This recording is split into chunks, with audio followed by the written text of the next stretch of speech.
Camina por tu ciudad, haz un ejercicio, mira las calles, mira las motos, los delivery, los Uber, la cantidad de personas que están haciendo cosas que no son lo que acostumbraban a hacer. Hazte la pregunta, ¿es la pandemia?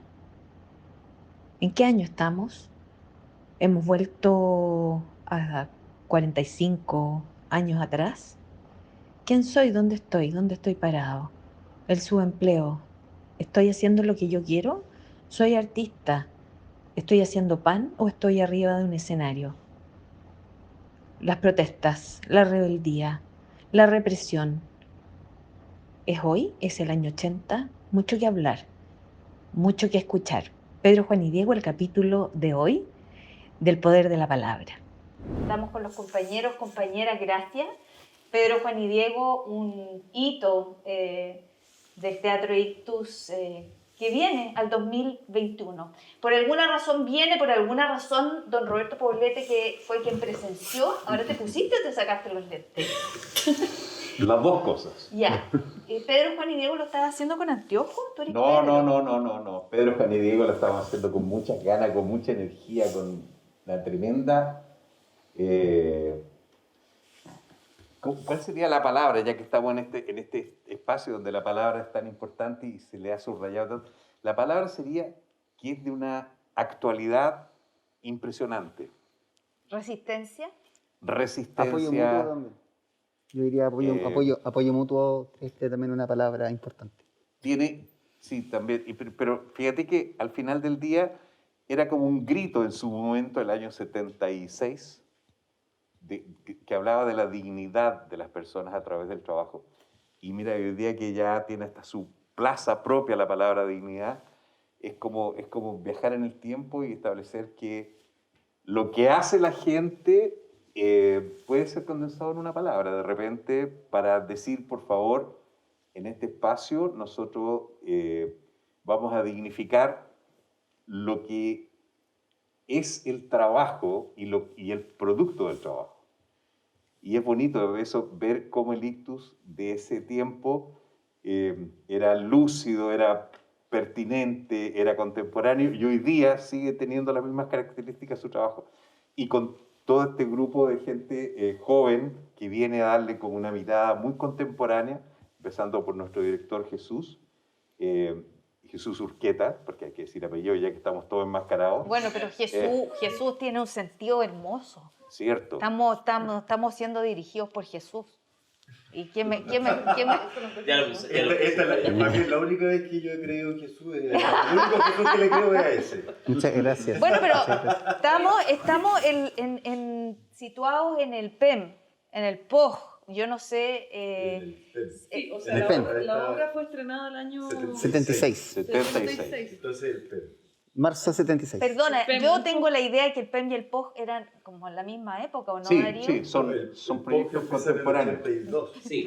El PEM en los 70 y el POG lo complementa. Sí, después. Sí. Ahora estamos en los IFE, pero que Sí. así como la lógica, claro, que es la lógica de administrar la miseria y de darle una cobertura, para que parezca digna, pero no lo es. ¿Sabéis qué? Yo quería preguntarle a Jesús al respecto, porque yo pensaba la siguiente reflexión.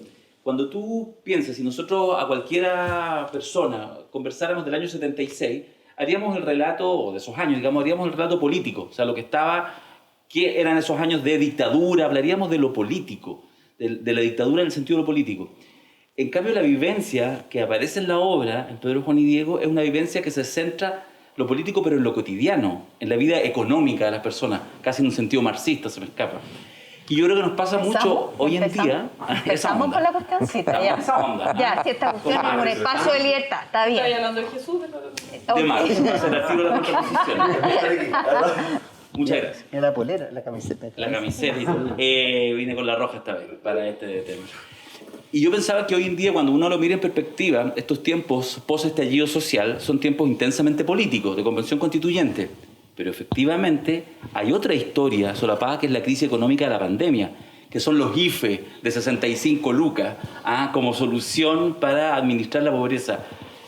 45 años han pasado. ¿Qué te pasa a ti cuando articuláis eso y en el fondo con la intensidad de los tiempos actuales puesto en una obra estrenada hace 45 años?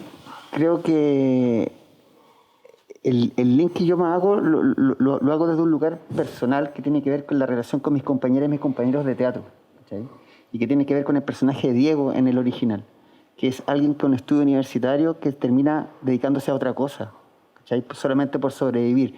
Y creo que lamentablemente muchas compañeras y muchos compañeros de actuación, de teatro, los técnicos teatrales, diseñadores, compositores musicales, han tenido que hacer otra cosa, abandonar absolutamente su profesión. Y creo que desde ese lugar, que es un lugar ético, político y emocional, es de donde estoy guiando el punto de vista para contar la historia. ¿Sí?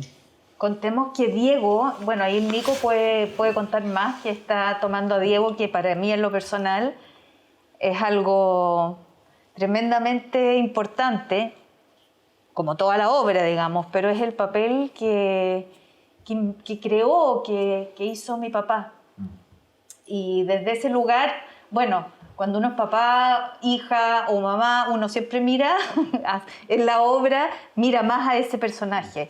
Y Diego tiene esa particularidad, ese como horror más evidente de una persona que logró tener algún contacto con los estudios superiores y está trabajando en el PEM.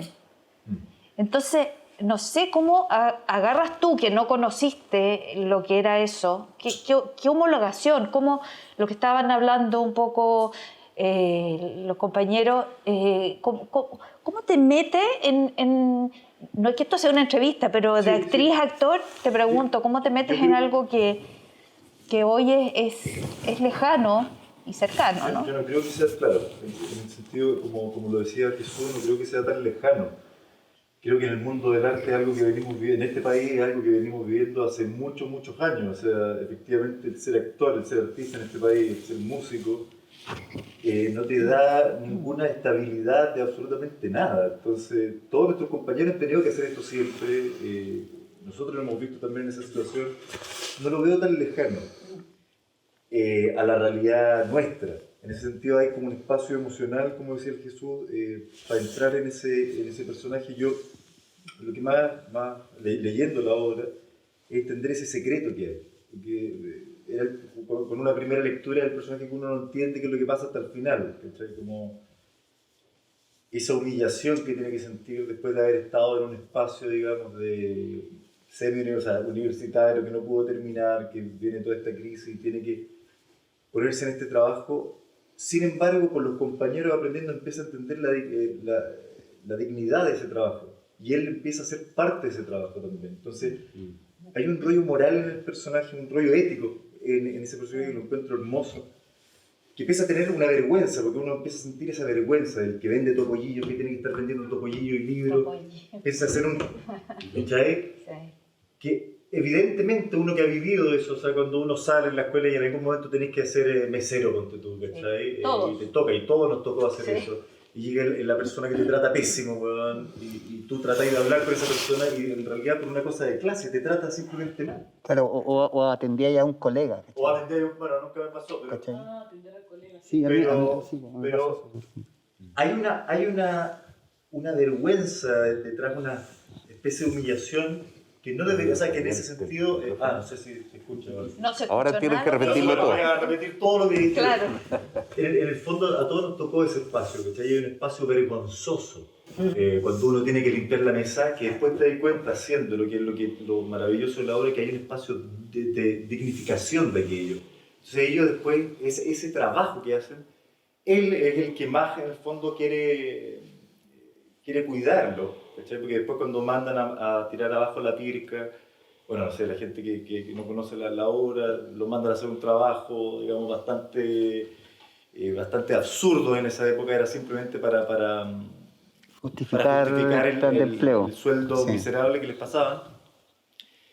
Y pese a que él se siente en esta humillación, después encuentra en eso una dignificación de ese trabajo. Y eso igual un personaje que uno puede pensar que es un personaje triste, entre comillas, aporta al humor, porque el vehículo del humor hacía en la época de la dictadura que fuera posible hablar del PEN, del POG, de lo Yo político. creo que toda la obra trae consigo ese humor, y eso es lo bello también de la obra, que pese a hablar cosas muy violentas, muy tristes, muy trágicas, siempre está abordado un poco desde el humor. O sea, eso es lo que yo encuentro genial, sobre todo para la época, para poder decir las palabras que se decían. O sea, la obra tiene una... Ahora que hablamos del poder de la palabra, se habla de incluso torturador, en una cosa de meta teatral, cuando está García, Como el zorro, como una, sí.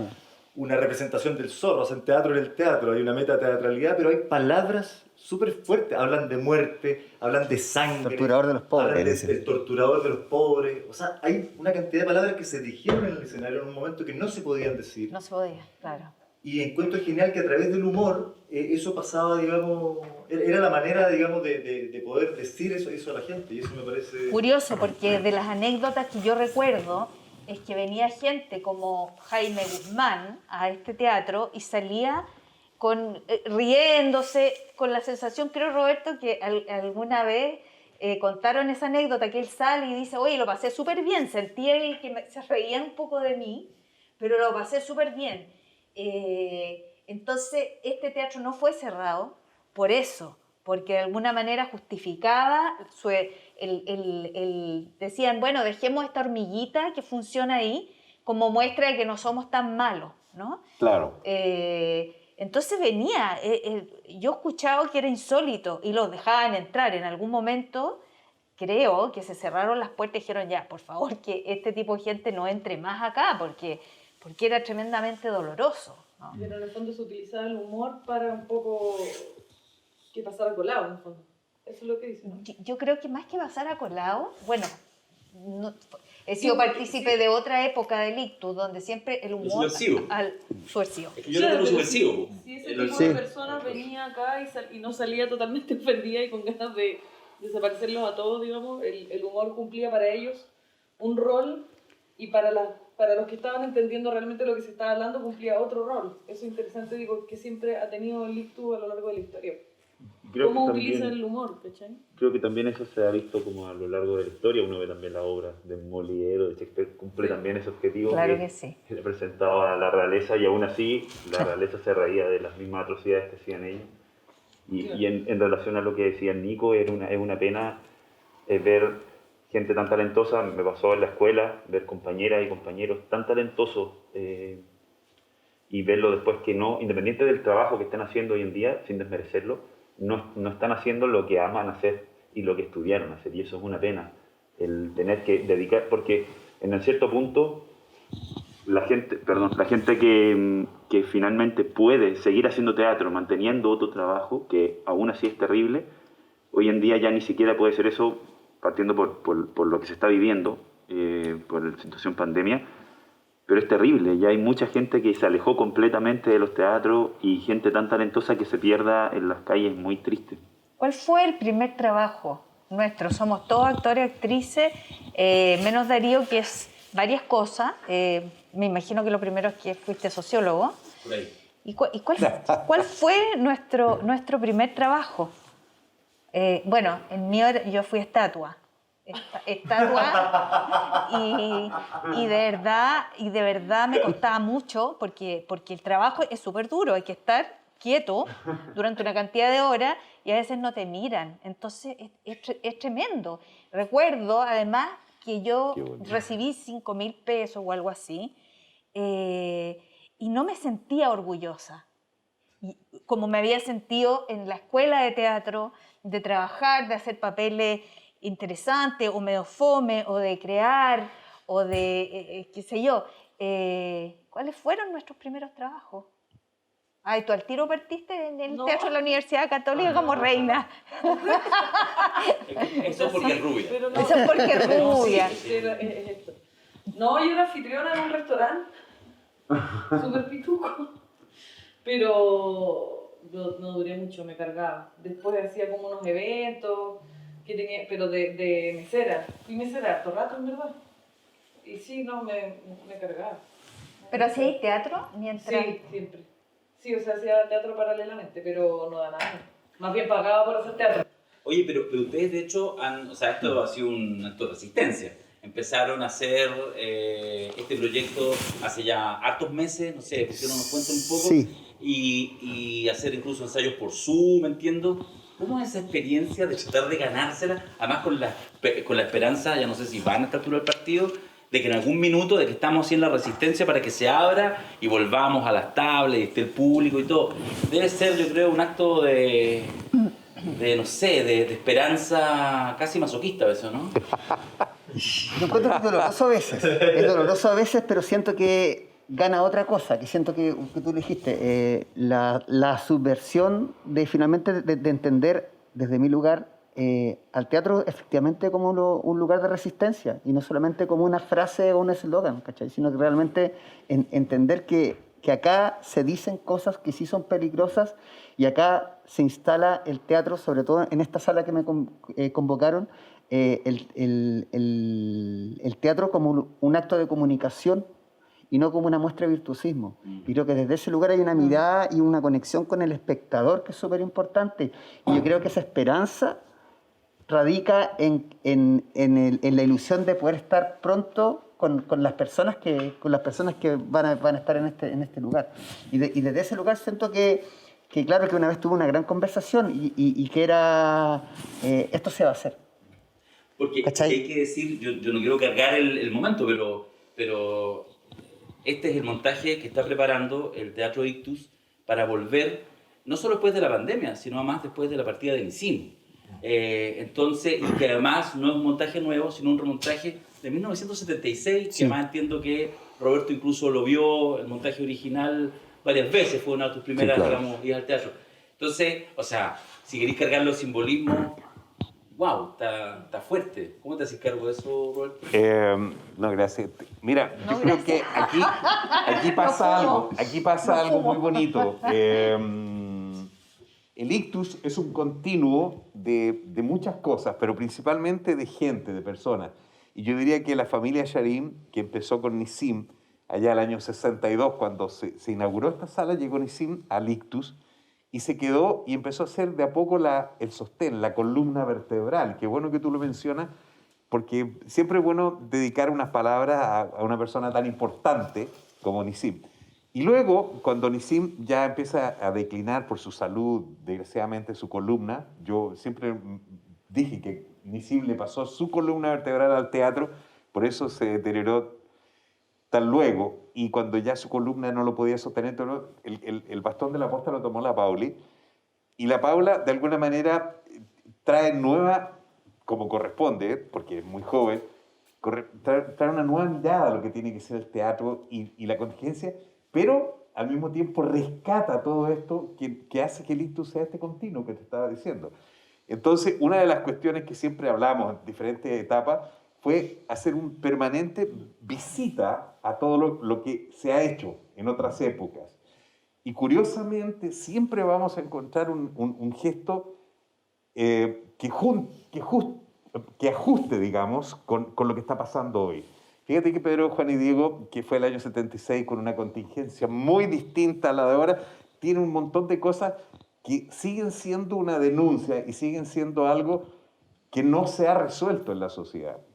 Yo no sé si todos saben, de repente me sale el profesor, lo que es el PEM, qué significa el PEM, Plan de empleo mínimo. Plan de Empleo Mínimo. O sea, de alguna manera el Estado, en ese tiempo que había tan poco trabajo, en vez de pasarle directamente la plata a la gente, lo hacía hacer cosas que a veces eran increíblemente, Estúpidas. Absurdo. sí, estúpidas. Increíblemente estúpidas. O sea, una cuadrilla hacía el hoyo, el que venía atrás, la cuadrilla que venía atrás lo tapaba. O sea, para mantener a la gente ocupada de una manera muy estúpida, en realidad, porque ese talento y esa cantidad de horas hombres que se perdió ahí fue... La Entonces, proposición del concepto de que el trabajo dignifica. Sí, por supuesto. exactamente, Sí. todo lo contrario, por eso estaba hablando de la dignidad. Y ese reclamo que hay en el ictus en ese minuto diciendo, no, pues, si el teatro, o sea, el trabajo de las personas importa, y importa mucho porque constituye una parte fundacional de cómo se plantea ese ser humano frente al resto de sus congéneres. Y eso el ictus lo ha mantenido permanentemente. Y todas las revisitas que se ha hecho, la Pauli ya revisitó en este proyecto ya Ocupación, que es una obra preciosa que se hizo hace muchos años atrás, La noche de los volantines, en fin, ese afán permanente de estar revisitando yo creo que es muy bueno, es muy importante para tener esa cosa que en Chile a veces nos olvidamos, que las cosas tienen historia, que tienen un pasado, que parece que toda esta cosa es espontánea. No, el ictus es un continuo de mucha gente que ha pasado por aquí y que aporta. Ahora en esta parada está Giordano, está Jesús, está el Nico, están personas que no habían estado antes en ictus y que están aportando lo suyo. Y estoy seguro que ese espíritu va a quedar aquí en este espacio, va a quedar como parte de este continuo. Entonces, si usted me pregunta cómo uno se hace cargo, muy fácil, estando aquí y asumiendo este proyecto, como lo dijo recién Jesús, entendiendo que aquí hay un acto de comunicación, entendiendo que aquí hay un acto que va mucho más allá de hacer un trabajo, no más. El teatro en el ictus siempre fue poético y político. Y en ese sentido, yo, que he estado tantos años acá, me siento súper orgulloso de pertenecer a este colectivo. Me siento muy en casa. Te pones 2 mascarillas, Roberto. Así no se puede. Sí, me pongo 2. Y me pongo, y también, y de repente, aquí atrás, delante estaba proyectada la imagen de Pepe Secal, que otro que estuvo acá y que se fue recién hace unos pocos días. Estamos todavía con la pena en el corazón. Porque toda la gente ha aportado vida a este teatro, pero de la vida que nos gusta vivir, de la vida que nos importa, de la vida que dignifica la acción de vivir, valga la redundancia. Déjame una última, sé que estoy pasado, pero déjame, Paula, que quiero compartir una reflexión para ver quiénes se entusiasman a agarrarla, a propósito del rol también y de los tiempos intensos actuales, que son tiempos, por una parte, de constituyentes, porque se está cayendo todo, no hay nada parado, no queda nada parado en las instituciones, y también un tiempo constituyente, que está tratando de crear algo. Yo creo que hay un tiempo ahí complejo. En el mundo aymara, en la cosmovisión aymara, a diferencia, digamos, de la mirada clásica occidental, el pasado, uno siempre entiende el pasado que está a tu espalda, y el futuro está adelante. Eso es lo que uno entiende occidentalmente. Hermoso. El pasado está atrás. Aymara, el futuro está detrás. detrás. El pasado está adelante, Sí. el futuro está atrás, porque el futuro es lo que no vemos, lo que estamos construyendo. Y lo que tenemos a la vista es el pasado, porque eso sí lo vemos. De hecho, recordamos lo que hicimos hace una semana atrás y estamos en el pasado.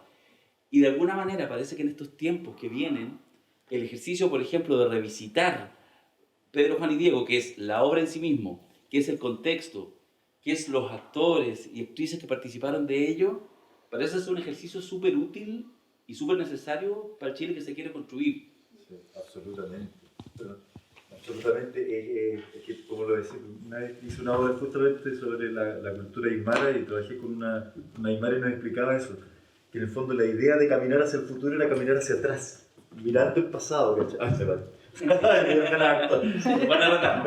Mirando hacia el pasado, ¿cachai? Y creo que en ese sentido lo que hablaba el Roberto a mí me emociona mucho porque es un acto de memoria, ¿cachai? Y lo que más le falta, lo que uno siente que es lo que le falta a este país es la memoria, es volver a entender los horrores que vivimos en el pasado y las cosas bellas que vivimos en el pasado para poder construir un futuro, porque no podemos construir un futuro si es que no asumimos lo que nos sucedió. Solo los idiotas no tienen pasado, que es una frase.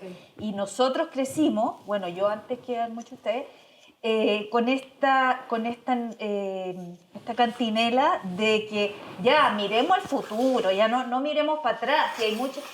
Olvidemos el horror, olvidemos la muerte, olvidemos la tragedia y muchas otras cosas que fueron buenas. Sí. Lo que quería decir que me parece hermoso de lo que se hace acá, que es como una especie de micropolítica, porque uno puede decir, veamos el pasado, podemos hablar de la memoria de maneras muy generales, pero lo que hacen acá es verla de manera particular. Y esa micropolítica es la que creo que nos puede hacer cambiar a nosotros como sociedad, ¿cachai? Porque yo me acuerdo cuando salí de la escuela, yo decía, quiero hacer teatro, tenía un rollo que siempre lo hice, y yo tuve suerte en ese sentido. Yo la vez que conté que me tocó hacer de mesero fue una vez, que fueron 4 domingos, y tuve una suerte enorme de estar haciendo teatro, pero yo hablaba con mis compañeros y decía, ¿se puede vivir de esto? hablaba con algunas compañías que a mí me gustaban, que se habían dedicado a viajar y que no hacían televisión, que hacían solo teatro, ¿cachai? Y yo decía, tenía todo el ímpetu, el espíritu, y cuando uno empieza a pasar el tiempo, fui papá y te empezás a ver en esta situación horrenda que el sistema te obliga, digamos, y te deprime también, ¿cachai? Porque no se puede subsistir y que estamos todo el rato luchando contra esto, etc. Ve uno una compañía como esta que lleva tantos años, ¿cachai? Que han ido cambiando digamos, ¿cómo se llaman? Los actores Integrantes. principales, van cambiando, pero van y vuelven. Yo estaba la otra vez viendo una entrevista del Pepe también. El eterno retorno El se eterno llamó retorno. ese Y claro. eso ha generado que en este lugar chico, ¿cachai? Se ha generado una resistencia que ha durado mucho tiempo. Y eso, o sea, se convierte en esta micropolítica desde mi punto de vista de la memoria. Yo llegaba acá ahora, ver este escenario, en los baños, ver todo, es como que está impregnado de una vida pasada, y eso es emocionante, porque dices, se puede, ¿cachai? Se puede. Sí. Entonces uno como actor decir, o sea, a lo que más me gustaría llegar muy viejo y trabajar con un grupo y, no sé, seguir trabajando con el Jesús, aunque nos detestemos muchas veces.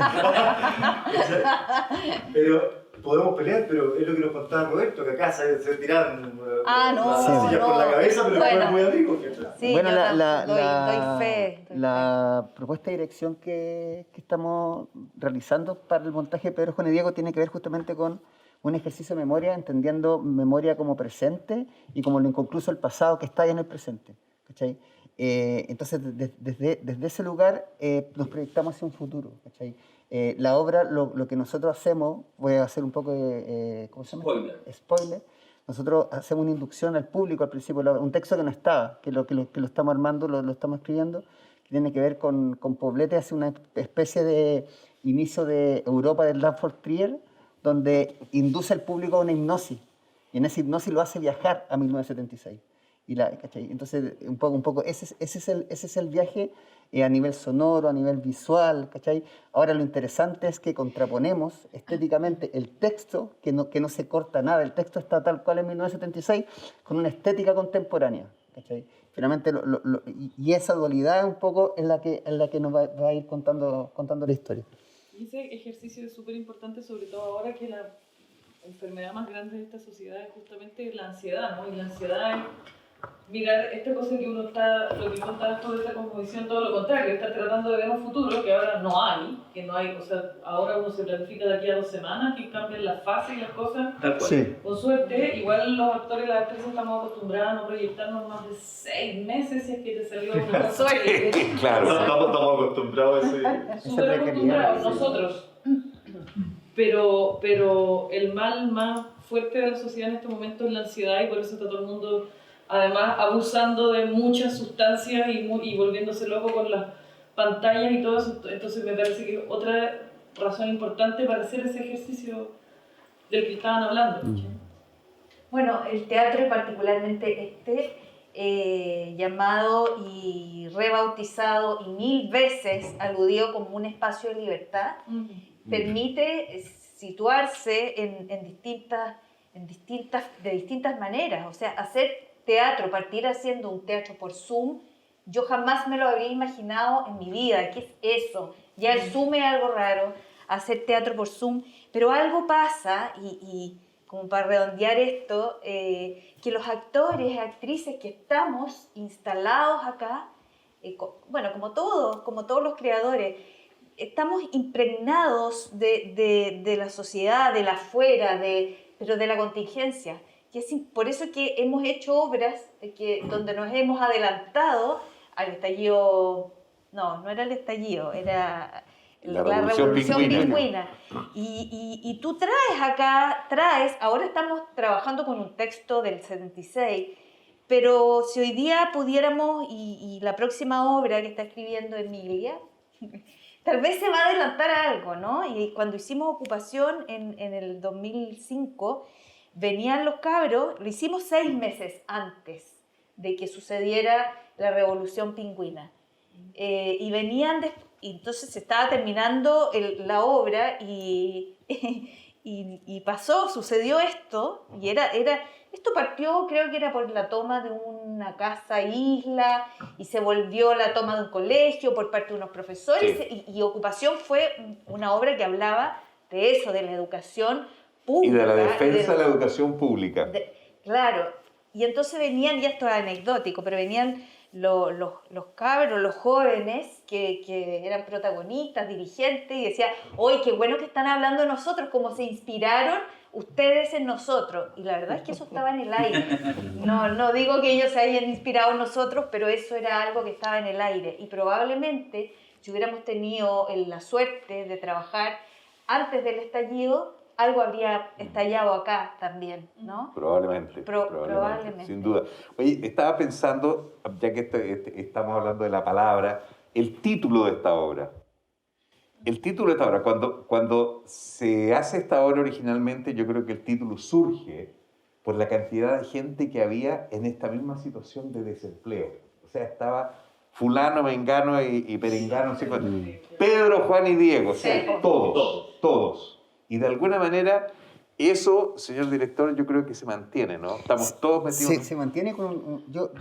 me han dicho 3 personas que le he comentado hoy que estoy haciendo Pedro, Juan y Diego, me dicen, como la cadena de sándwich. Sí, y me parece que hay una cosa interesante en esa vuelta también. ¿Cachai? Así, ¿Cachai? En cómo finalmente todo se mercantiliza, muchas gracias. Sí, ¿cachai? Uno pone, cuando empecé a estudiar la obra, y uno se mete a Google, quiere ver las fotos, qué sé yo, Pedro, Juan y Diego, lo primero que sale es sanguchería. Sí. Ayer me pasó. Entonces hay que poner Pedro, Juan y Diego, obra. Teatro. Oye, hay una oportunidad de negocio en eso, ¿ah? Pero eso es importante, decir que lo que estamos haciendo acá... Lo que estamos haciendo acá no son sándwich, es teatro. Estamos felices de haber vuelto. Esta es una obra, como ella lo decía el Nico, la primera obra después del fallecimiento de Nisim. Es la primera obra durante la pandemia. Estamos haciendo una película donde están todos los amigos, porque eso es lo que queremos en este ictus que está fortalecido. Estar con los amigos, con los de siempre, con los de ahora, con los que vendrán. Nosotros necesitamos para que esto resulte, necesitamos unidad. Darío es nuestro aliado, la Cosa Nostra, es muy rico trabajar con él y es muy rica las aventuras que son bien teatrales, como por ejemplo la entrega de las cabezas de caballo, la cabeza de caballo. Llegó el momento infaltable. Hoy día somos hartos. Yo me resto porque tengo otras oportunidades, pero alguien querrá entregar, o más de alguien. Oye, pero tenemos un director que se haga cargo. Jesús va a entregar la cabeza de caballo. Jesús que entregue la cabeza de caballo. Yo digo que este es un minuto donde queda la cagada en los programas.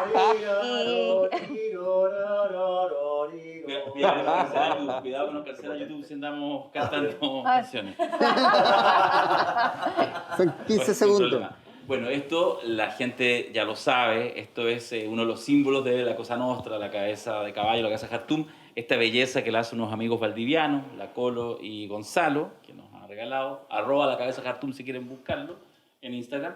Y ustedes saben que esta cabeza de caballo se entrega, tal como es en la película El Padrino, en la novela, a quien parece que no entiende. Se lo dijeron de buenas maneras, le explicaron que tenía que aceptar este favor que le estaba pidiendo gentilmente un Vito Corleone, no entendió, entonces... Hubo que recurrir a otro argumento. Por lo tanto, bajo esa lógica, no sé, Jesús, ¿usted a quién o a quiénes le entrega esta cabeza de caballo? Mira, yo antes de estudiar teatro, estudié 2 años de periodismo. ¿Ya? Y creo que siempre creí en la independencia del periodista. Me salí de periodismo porque sentía que nunca iba a ser dueño de un medio, que finalmente tenía que tener esa independencia, y finalmente creo que la vida me llevó a la dirección de teatro donde tengo mi línea editorial. Desde ese lugar yo como detesto absolutamente a los periodistas o a las periodistas que han sido serviciales y son serviciales al sistema.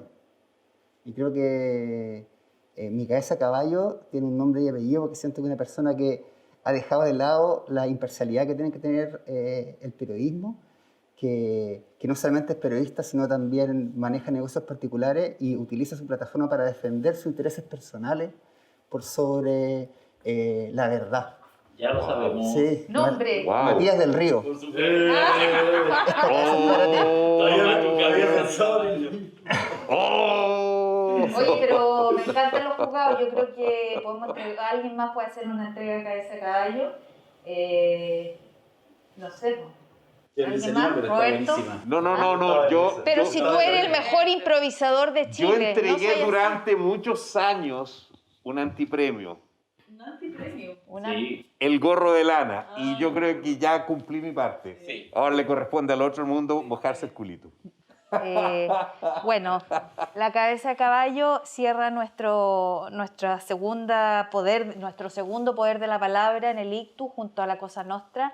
Yo lo dije al final del otro programa, para nosotras las actrices y los actores también, y los sociólogos, etcétera, de toda esa cosa que... Podría ser peor. Hacemos programas donde nos llenamos de risa, aunque no se note con la mascarilla. Lo pasamos bien, nos juntamos. Hoy es un momento particularmente feliz para mí, creo que para todos. Este país está ebulliendo, están pasando cosas. Hemos salido de un cuadro de estar dormidos, de estar apagados, de estar... Y creo que la creación que hoy y que van a ver, porque a lo mejor nadie entendió nada, pero aquí se va a dar Pedro, Juan y Diego, después de la película, se va a dar apenas se abran las anchas alamedas.